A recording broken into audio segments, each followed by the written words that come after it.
Police বলেছে কোনো ধরনের ক্ষয়ক্ষতি হয়নি। আজকে কেন হঠাৎ করে এই অজ্ঞাতনামা মামলা করা হলো?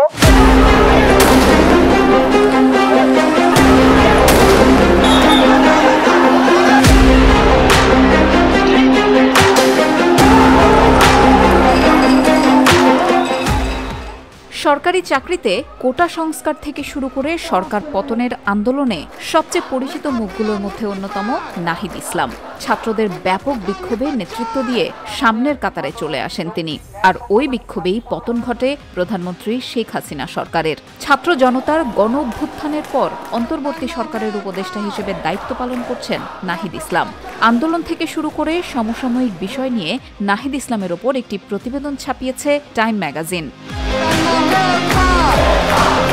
কিভাবে ছাত্র আন্দোলনের প্রতীক হয়ে উঠলেন নাহিদ ইসলাম, এই শীর্ষক প্রতিবেদনে টাইম ম্যাগাজিন বলছে, বছর দুয়েক আগে ঢাকা বিশ্ববিদ্যালয় থেকে স্নাতক ডিগ্রি অর্জন করেন নাহিদ। স্নাতকে তার থিসিসের বিষয় ছিল কেন বাংলাদেশের কোনো ছাত্র আন্দোলনই কখনো লক্ষ্য অর্জন করতে পারেনি। থিসিসের উপসংহারে তিনি ঠিক কি লিখেছিলেন তা জানা যায়নি, তবে ২৬ বছর বয়সী নাহিদ ইতিহাস বদলে দিয়েছেন।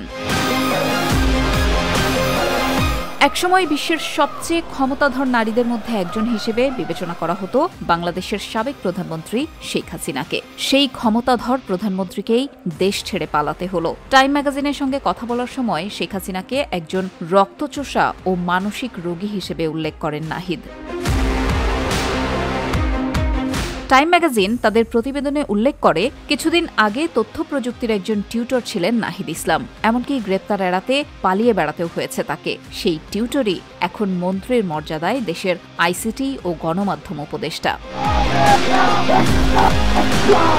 এই তো গেল জুন মাসেই আরও কিছু ছাত্রকে সঙ্গে নিয়ে ঢাকা বিশ্ববিদ্যালয়ের গ্রন্থাগারে প্রবেশ করেন নাহিদ। হাতে প্ল্যাকার্ড ধরে মানুষকে রাস্তায় নামার আহ্বান জানান, কারণ তখন মুক্তিযোদ্ধাদের সন্তান ও বংশধরদের জন্য সরকারি চাকরিতে কোটা পুনর্বহালের আদেশ দিয়েছিলেন উচ্চ আদালত। সেই কোটার বিরুদ্ধে নামেন ছাত্ররা। তারা চান সবার জন্য সমান অধিকার। ২০১৮ সালে প্রথম কোটা ব্যবস্থার বিরুদ্ধে প্রতিবাদ শুরু হয়েছিল বিশ্ববিদ্যালয়গুলোতে। ওই সময় সরকার কোটা ব্যবস্থায় বাতিল করে দেয়, প্রতিবাদও থেমে যায়। এবারও ঠিক সেরকমটাই হতে পারত, কিন্তু আন্দোলনে নিরীহ ছাত্রদের ওপর গুলি চালায় নিরাপত্তা বাহিনী। গত ১৬ জুলাই নিহত হন এক ছাত্রনেতা আবু সাইদ। আর সেটাই যেন কাল হয়ে ওঠে শেখ হাসিনা সরকারের জন্য। সাধারণ ছাত্র আন্দোলন পরিণত হয় ছাত্র জনতার আন্দোলনে। যদিও আগে থেকেই মানুষের মনে আগুন জ্বলছিল। দুর্নীতিগ্রস্ত সরকার, পণ্যের বাড়তি দাম এবং ক্রমবর্ধমান কর্তৃত্ববাদী শাসনের বিরুদ্ধে ক্ষোভের বহিঃপ্রকাশের সুযোগ পায় মানুষ। আর তাই দ্রুতই দেশের আনাচে কানাচে ছড়িয়ে পড়ে বিক্ষোভ।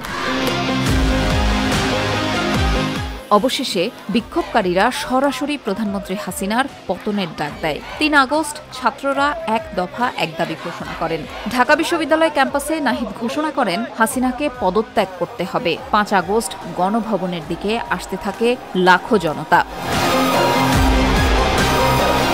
টাইম ম্যাগাজিনকে নাহিদ বলেন, তখনও কেউ ভাবতে পারেনি শেখ হাসিনাকে উৎখাত করা যাবে, কিন্তু অবশেষে তিনি হেলিকপ্টারে করে দেশ ছাড়েন, ভারতে আশ্রয় নেন। পুরো দেশের দায়িত্ব তখন ছাত্রদের হাতে। সেনাবাহিনীর সমর্থনে হঠাৎ তখন দেশ পরিচালনার জন্য নোবেল শান্তি পুরস্কার বিজয়ী ডক্টর মোহাম্মদ ইউনূসকে অন্তর্বর্তীকালীন সরকারের প্রধান হিসেবে দায়িত্ব নেওয়ার অনুরোধ করেন ছাত্ররা। হাসিনা সরকারের বিভিন্ন মামলায় জেরবার ৮৪ বছর বয়সী অর্থনীতিবিদ তখন নিজেই বিপর্যস্ত ছিলেন। ছাত্রদের আহ্বানে সাড়া দিয়ে তিনি হয়ে গেলেন অন্তর্বর্তী সরকারের প্রধান, আর এখন নাহিদ ইসলামের বস। শুধু ছাত্ররা চেয়েছিল বলেই এই পদটি গ্রহণ করেছেন তিনি। আর এখন কে কার কাছ থেকে আদেশ নিচ্ছে জানতে চাওয়া হলে নাহিদ ইসলাম বলেন, ডক্টর মোহাম্মদ ইউনূস সব বড় বড় সিদ্ধান্তে তাদের পরামর্শ নেন। মন্ত্রণালয়ের টেবিলে থাকা একটি লাল ল্যান্ডফোনের দিকে ইঙ্গিত করে নাহিদ বলেন, ভিআইপি ফোন, কিভাবে এটি ব্যবহার করব তাও জানি না। আমি ডক্টর ইউনূসকে হোয়াটসঅ্যাপে টেক্সট করি।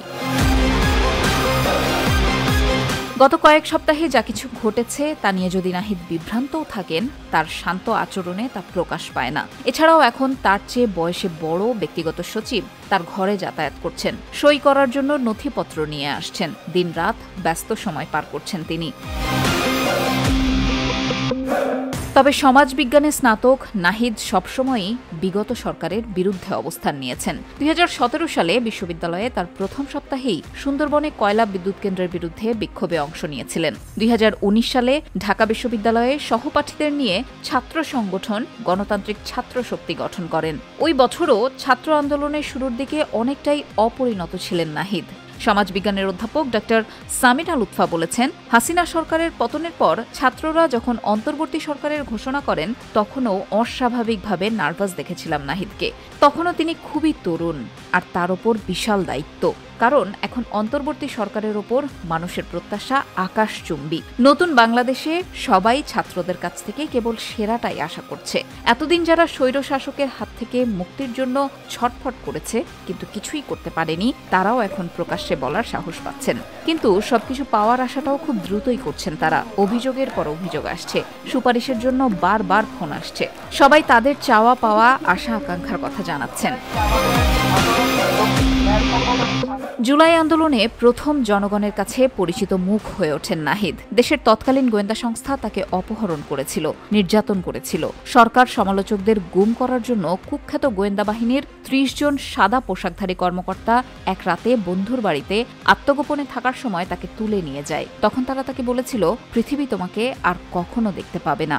গোপন আস্তানায় নিয়ে গিয়ে তারা তাকে লোহার রড দিয়ে পেটায়। তার বাহু এবং পায়ে আঘাতের চিহ্ন এখনও রয়ে গেছে। তারা তখন নাহিদের কাছে বারবার জানতে চেয়েছিল এই আন্দোলনের মাস্টার মাইন্ডকে, টাকা কোথা থেকে আসছে। পরে তাকে হত্যা না করে এক সেতুর পাশে ফেলে রেখে গিয়েছিল গোয়েন্দা বাহিনীর লোকজন। টাইম ম্যাগাজিনকে নাহিদ বলেন, তারা আমার কাছে আন্দোলনের নেতার নাম জানতে চাইছিল, কিন্তু আমাদের কোনো নেতা ছিল না, আর সেটাই ছিল আমাদের মূল শক্তি। নতুন মন্ত্রীর ভূমিকায় আত্মবিশ্বাসের সঙ্গে নিজেকে পরিচালনা করছেন বলে মনে করেন নাহিদ। জোর দিয়ে বলেন, এমনকি সংবাদ মাধ্যমও একটি মুখ চায়, কিন্তু আন্দোলন পরিচালনা ছিল একটি দলীয় প্রচেষ্টা। আমিও এই আন্দোলনের একমাত্র নেতা নই, আমাদের সঙ্গে অনেকেই ছিল।